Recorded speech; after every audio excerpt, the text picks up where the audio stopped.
Bonjour à tous les amis, j'espère que vous allez bien. Bienvenue dans ce nouvel épisode aujourd'hui sur la série des versets mal expliqués. Et aujourd'hui, nous allons parler du verset qui parle d'arrêter, de ne pas avoir comme coutume, d'arrêter de se congréguer comme certains ont pour habitude de faire.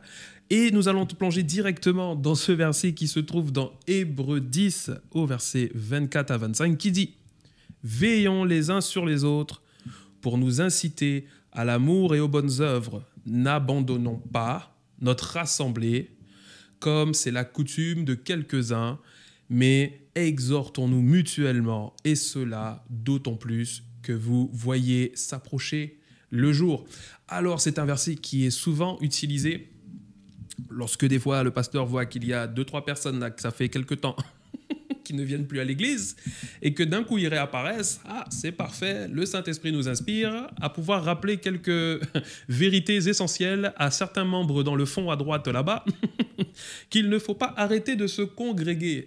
Je pense que vous l'avez déjà entendu plusieurs fois, si ça fait peut-être déjà pour tous ceux qui ont peut-être 2 ans, voire même 5 ans dans le chemin avec Dieu, c'est un verset que vous avez déjà entendu. Et souvent les pasteurs alors commencent avec une bonne intention, c'est-à-dire que oui, il est vrai que on ne veut pas que les personnes puissent arrêter de venir se réunir à l'église parce qu'on sait que le fait d'être en équipe, le fait d'être ensemble, en groupe, ben ça permet de nous réchauffer, de permettre qu'on puisse rester concentré sur la foi et grandir ensemble, d'accord, les jours où on a des coups de mou, etc.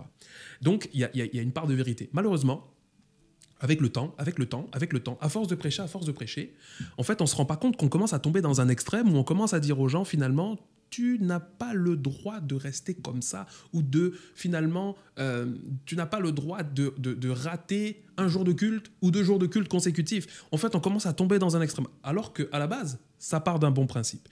Et souvent, ce verset, on l'utilise parce que, on parle souvent aux personnes qui, soyons honnêtes, parmi nous, il y a des personnes qui sont un peu fragiles dans la foi. Il faut être honnête. Il y a des personnes qui ont du mal à rester seules pendant de longues périodes et rester concentrées sur la foi. Donc c'est pour ça que des fois, ces messages-là sont essentiels pour ces personnes-là, pour qu'ils puissent se rappeler que ne restez pas tout seul, venez à l'église, venez pour qu'on puisse grandir ensemble, qu'on puisse s'encourager.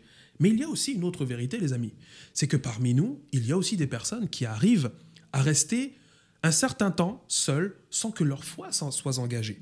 Et ce verset ne peut pas être utilisé pour dire qu'on n'a pas le droit de rester comme ça sans église, etc., parce que ce n'est pas voulu par Dieu, pour une seule et bonne raison. Alors il y en a peut-être plein d'autres, mais j'en ai relevé une aujourd'hui que j'aimerais te partager.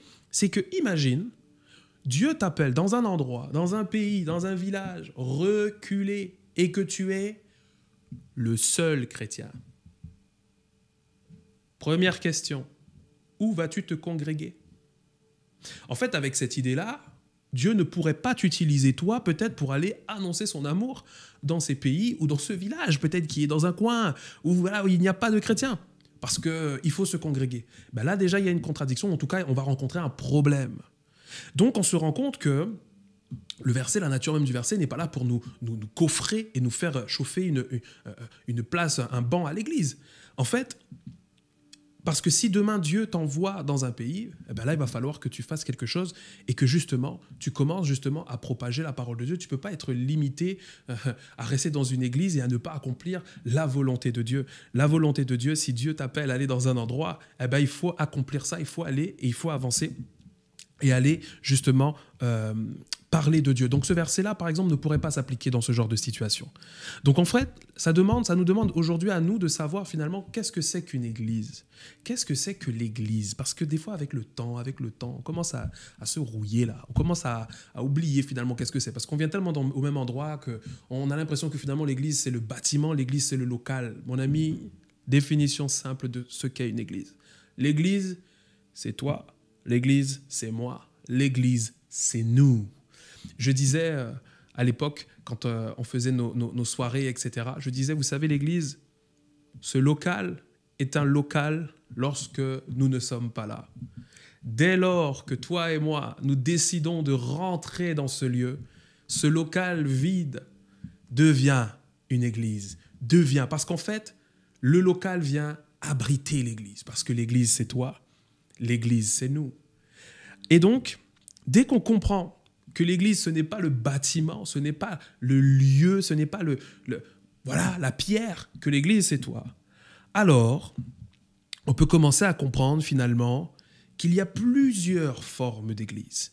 Il n'y a pas qu'une seule église, mais il y en a plusieurs. Et j'aime bien parce que le pasteur Yvan Carluère va nous parler de l'expérience de l'église et il a expliqué finalement 3 expressions de l'église. Il peut y en avoir plusieurs d'autres, mais il en a parlé de 3 qui sont très intéressants, qui sont...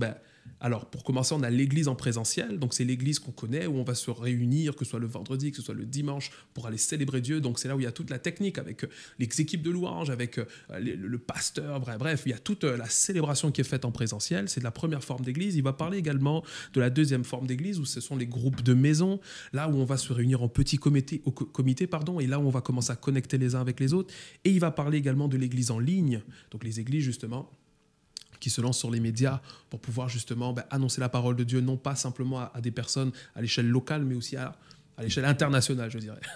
Alléluia. Et en fait, il va dire finalement que l'Église, il n'y a pas une forme qui est meilleure que les autres, c'est que chacune va venir répondre à des besoins différents. Par exemple, l'Église en présentiel, ça va être parfait pour les personnes justement qui... C'est un moment en fait où on va venir grandir ensemble, on va passer un moment fort dans la présence de Dieu parce qu'il va y avoir beaucoup de personnes, etc. Malheureusement, des fois on ne connaît pas qui est notre voisin, on ne sait pas qui est un tel parce que ce sont des églises parfois qui abritent énormément de personnes. C'est pourquoi les églises, donc les cellules de maison, sont nécessaires pour justement connecter avec les uns les autres, être en comité beaucoup plus réduit, où on peut échanger et vraiment partager des moments fraternels et des moments de qualité. Mais il y a aussi l'église en ligne pour toutes ces personnes qui se retrouvent peut-être dans des endroits où ce sont les seuls chrétiens, ou où c'est un petit peu le contexte, je dirais, chrétien se retrouve dans un enjeu un peu compliqué, que ce soit à l'échelle politique ou bref. L'église en ligne est là justement pour toucher ces personnes, pour aller au-delà des frontières et permettre que tous puissent avoir la parole de Dieu. Alors, mon ami, aujourd'hui, on a vu que ce verset ne peut pas s'appliquer simplement parce qu'il faut venir chauffer les bancs de l'église. Non, ce verset est là pour nous rappeler qu'ensemble, on est plus fort.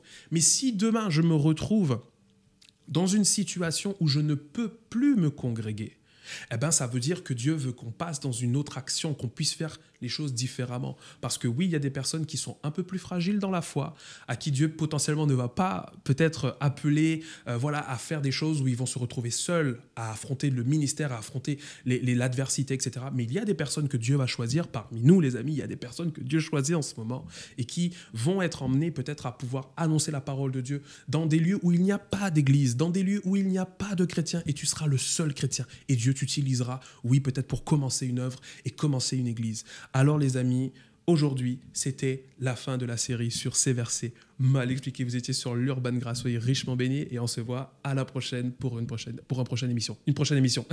Ciao, ciao, merci. Merci d'avoir été avec nous aujourd'hui. Ici sur Urban Grace, nous parlons de tout et sans tabou. Posez-nous vos questions en commentaire ou sur notre page Instagram et abonnez-vous pour ne manquer aucun épisode. Merci à l'équipe des 10 000 qui nous soutiennent mensuellement. Par vos dons, vous rendez ces émissions possibles. Que Dieu vous bénisse. À la semaine prochaine.